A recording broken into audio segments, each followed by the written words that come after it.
It's almost spooky season, so here is 10 horror films I recommend, Paranormal edition.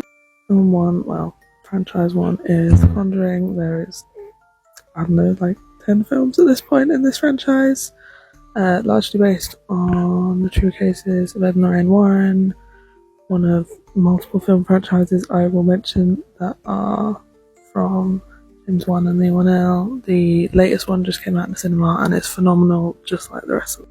Number 2, also James 1 Lee 1L related, is Insidious. This isn't quite your stereotypical haunted house, there's a little more to it. They have their sort of purgatory type place called The Further. Great jump scare.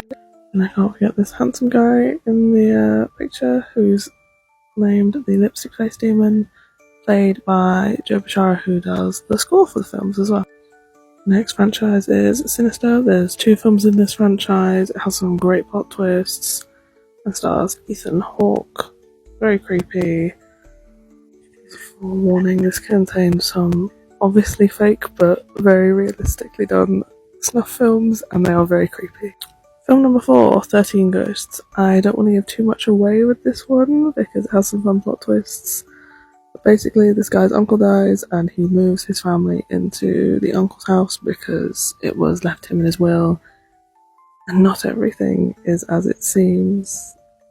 It's great fun. Film number, I've lost count. This one is a classic. This is The Woman in Black. This was probably the first film that actually scared me in the cinema when I was like 15. It's sort of Victorian set piece, very creepy, very dark.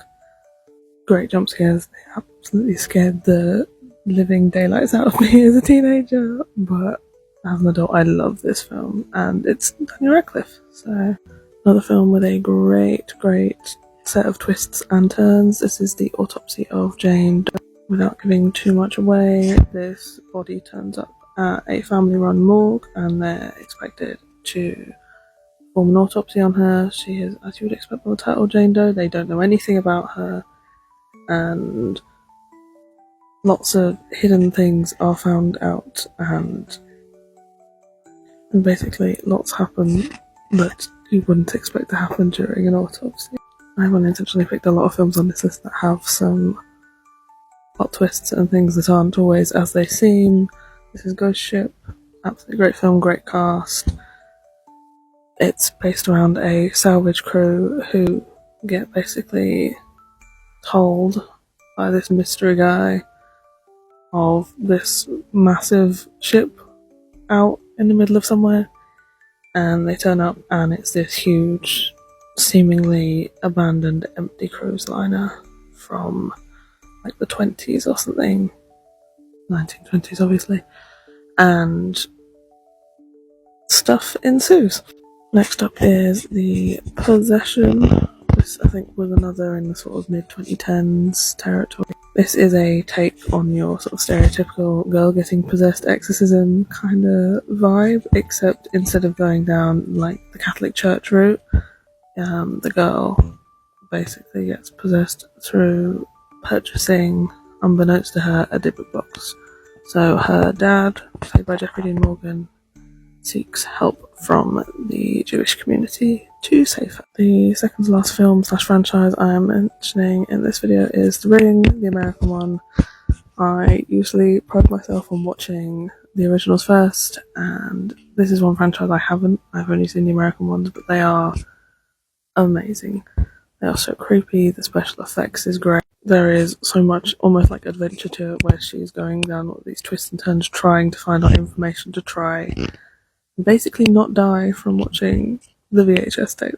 And the kid, the son, is amazing. He's brilliant. The last one I'm going to mention today is Candyman, the original. The remake / requel is very good too, but I'm specifically talking about the original. The premise of Candyman is almost like the sort of Bloody Mary tale of you say his name so many times in the mirror and he appears and he kills you.